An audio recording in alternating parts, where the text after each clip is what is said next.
Continuando aí, então,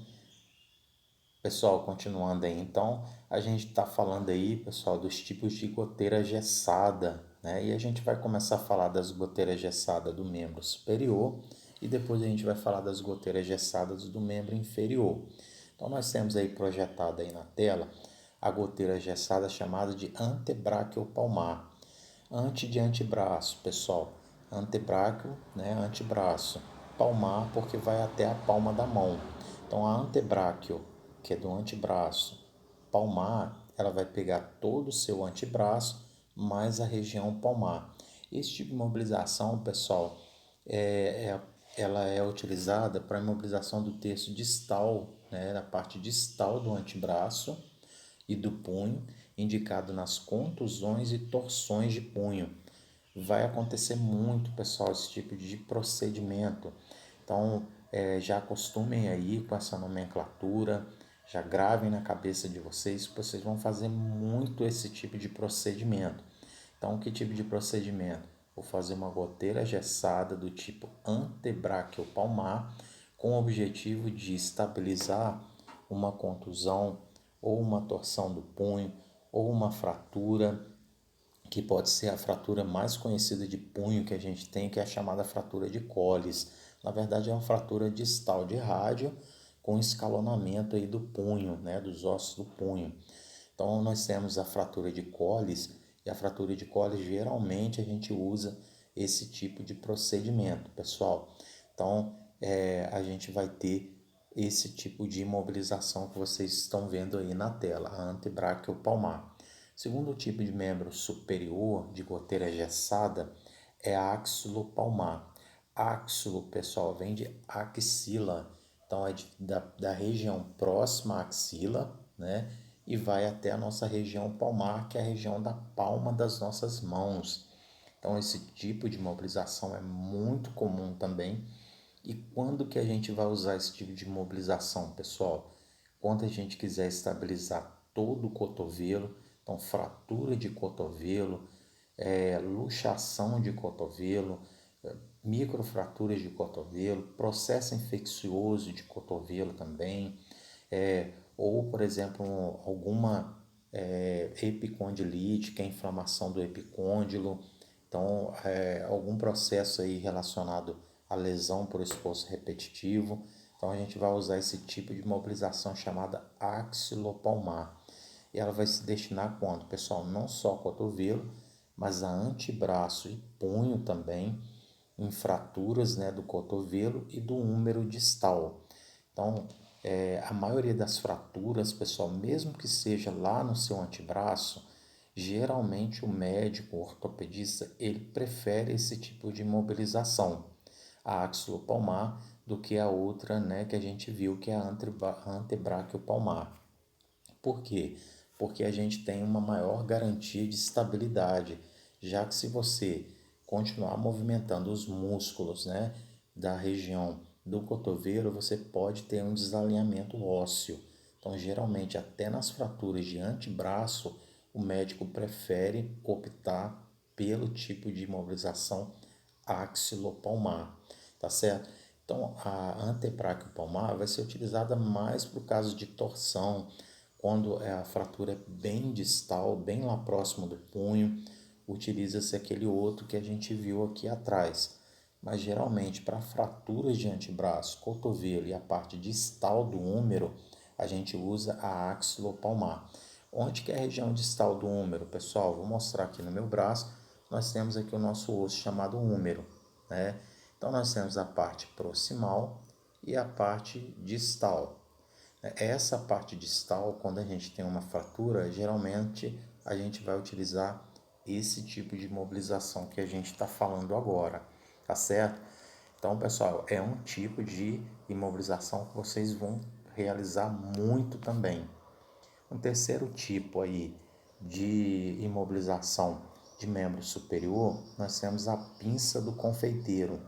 A pinça do confeiteiro destina-se à imobilização do braço por ação da goteira, né? E ao mesmo tempo através da tração exercida no braço pelo peso do gesso, indicadas na fratura do terço médio do húmero.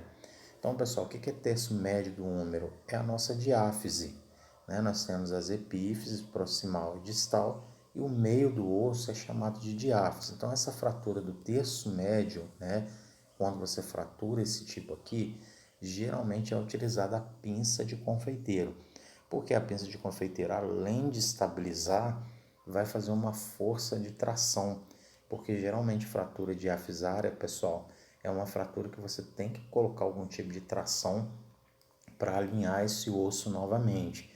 A parte distal é mais fácil aí a gente alinhar. Agora, quando é uma fratura muito grave de terço médio, que ela não é cirúrgica, geralmente usa-se a pinça de confeiteiro com a finalidade de estabilizar, né, e alinhar, e além disso ainda fazer uma força de tração, ou seja, de puxar esse osso para o lugar, tá certo? Então, vou aumentar aqui para vocês verem mais de perto.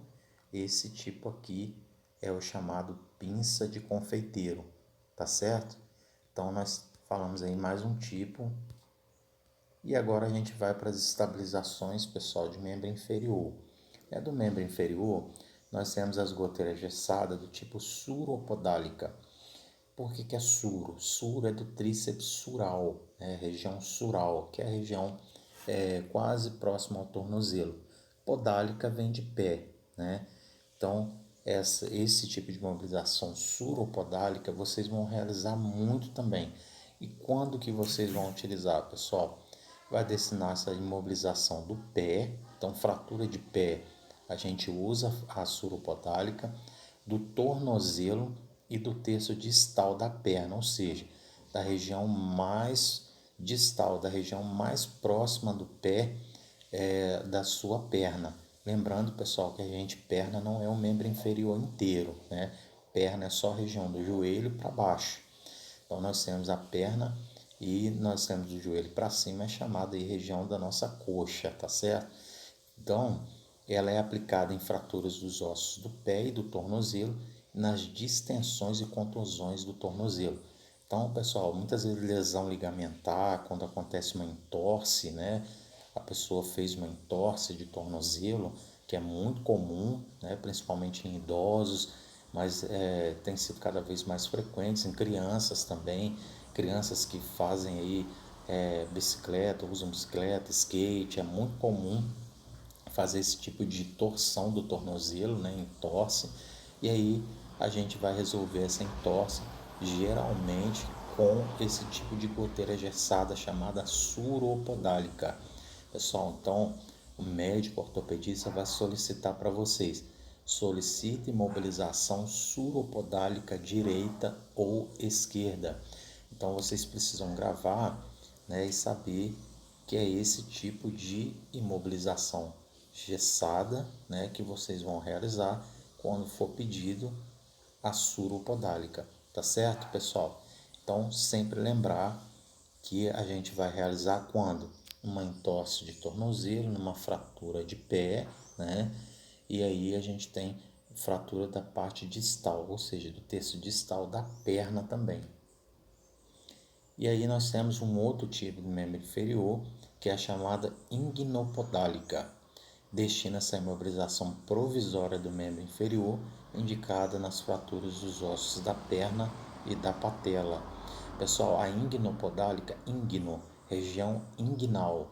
Então lembra lá da anatomia, região inguinal, né? Essa região próxima aos órgãos genitais, né? E aí a gente tem esse tipo de goteira gessada, que é a ingnopodálica. E ela vai ser utilizada quando, pessoal? Nas fraturas, né, da perna e da patela. Então, pessoal, toda fratura de patela é utilizada, apesar da patela ser um osso tão pequenininho, a única forma da gente estabilizar a patela é usando esse processo todo que vocês estão vendo aí. Então, é muito comum em criança também fazer fratura de patela. Então, geralmente tem que engessar a perna inteira, né? Praticamente, uma fratura, mesmo sendo tão simples, a única forma de estabilizar é fazendo dessa forma que vocês estão observando aí, tá? Então, fratura dos ossos da perna e da patela vai ser utilizada a goteira gessálica, a goteira gessada ingnopodálica. Ingno, região inguinal. Podálica, pé. Então ela começa na região inguinal e vai terminar lá no seu pé. Então os aparelhos gessados, pessoal. Então nós estávamos falando da goteira, pessoal. Agora nós vamos falar dos aparelhos gessados. Então os aparelhos gessados, nós temos o axilopalmar, né, que vocês estão vendo aí, que vai destinar-se à imobilização do cotovelo e ossos do antebraço em fratura de húmero distal e ossos do antebraço e punho. Então agora, pessoal, a gente já está falando do aparelho gessado, né? O gesso não utilizado apenas como uma goteira, né? Não parte dele sendo gesso, ou seja, vai ser o aparelho gessado inteiro, tá certo? E a axilopalmar, axo, região de axila, palmar, região da palma da mão, ela vai destinar-se a quê? A imobilização do cotovelo e os ossos do antebraço e em fraturas do húmero distal, nos ossos do antebraço também e nos 8 ossos do punho, né, como fratura de escafoide, que é muito comum, nós vamos falar sobre ela também. E aí nós temos ainda do aparelho gestado antebráquio palmar, nós falamos das goteiras, pessoal, então é só lembrar, nós temos as goteiras, que é o mesmo tipo dos aparelhos gessados, porém as goteiras a gente tem parte delas sendo em gesso, parte delas sendo em atadura. Agora, o aparelho gessado a gente sabe que vai ser gesso em toda a sua superfície. Então nós temos o aparelho gessado antebráquio palmar, que é esse que vocês estão observando aí. Então vai se destinar o que, pessoal? A imobilização em posição funcional da articulação do punho e dos ossos do carpo. Então, fratura de punho e dos ossos do carpo, que são um dos 8 ossos do nosso carpo, vai ser esse tipo de imobilização que vocês estão vendo aí. Então, nós temos, pessoal, um outro tipo, que é o antebraquiopalmar em garrafa, que vai se destinar à imobilização em posição funcional das articulações dos ossos do carpo e do metacarpo. Então, fratura do metacarpo, pessoal, onde que é o nosso metacarpo, né? Essa região aqui, ó, né, do metacarpo, a região, nós temos aqui as cabeças do metacarpo, né? Então, nós temos aqui essa região, fratura nessa região da sua mão, a gente vai ter que utilizar a antebraquiopalmar em garrafa. Fraturas, né, de carpo, né, dos carpos, 8 ossos do punho, mais do metacarpo, fratura dessa região da sua mão, a gente vai ter que utilizar a antebraquiopalmar em garrafa.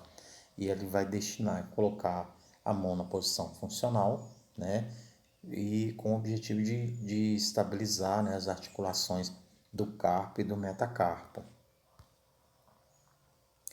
Então, nós temos o aparelho gessado ingnopodálico da mesma forma, pessoal, dos mesmos tipos de goteira que a gente falou, nós temos os aparelhos gessados, sendo que a gente sabe que o aparelho gessado vai ser sempre em casos de fraturas, tá certo? Então, a gente usa o gesso sempre em casos de fraturas. Já em entorses, em luxações, geralmente a gente usa as goteiras, mas nem sempre, tá, pessoal? Porque vai depender da gravidade. Às vezes a gente tem uma entorse tão grave, uma entorse grau 3, por exemplo, que geralmente usa seu aparelho gessado ao invés de